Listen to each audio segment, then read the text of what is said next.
Is from Henrico County, and he tells us that he's owned that classic car for more than 30 years. He says he's driven that classic car up and down Broad Street here in probably more than 100 different parades. He says it's special to him. He wants it back, and he says he believes that he's a victim of a crime and he shouldn't have to pay twice. My wife used to kid me, anything more of that car than you do with me? I said, Mama, I've had that car longer than I've had you.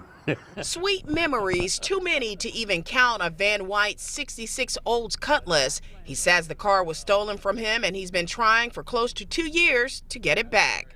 The 77-year-old veteran says the car means the world to him. In 2018, he says it was taken from a side street next to the home where he used to live for 47 years. So I called the police. My car's stolen. White says in July of 2018, he got this letter from DMV telling him someone was trying to get the title for his car.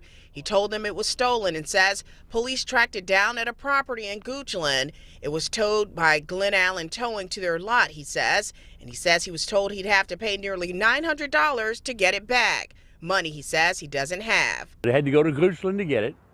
And once they took it down there, they started charging $40 a day storage. White says his Cutlass has been sitting for months at that tow lot. He contacted Problem Solvers, and we looked into a state code that is supposed to help victims like Mr. White. It says an owner whose car is stolen or illegally used shall be relieved of paying any costs charged by the towing operator or storage facility if it's picked up within a certain time. CBS 6 legal analyst Todd Stone says that time period is 5 days.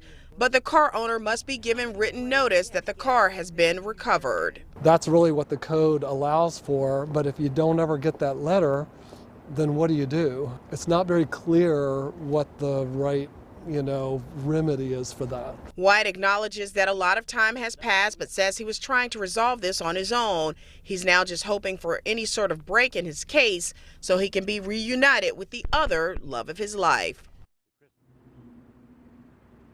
And Problem Solver is continuing to work on this. We did reach out to DMV, Henrico Police, and also the towing company just to find out which entity actually sent him that certified letter that the Virginia State Code says a victim is required to get. We're also trying to nail down exactly how much money he needs to get his car back. If by chance he's able to pay that money by Virginia Code, he should be able to get it back through reimbursement from the state treasury. We will, of course, continue to follow this story and bring the latest.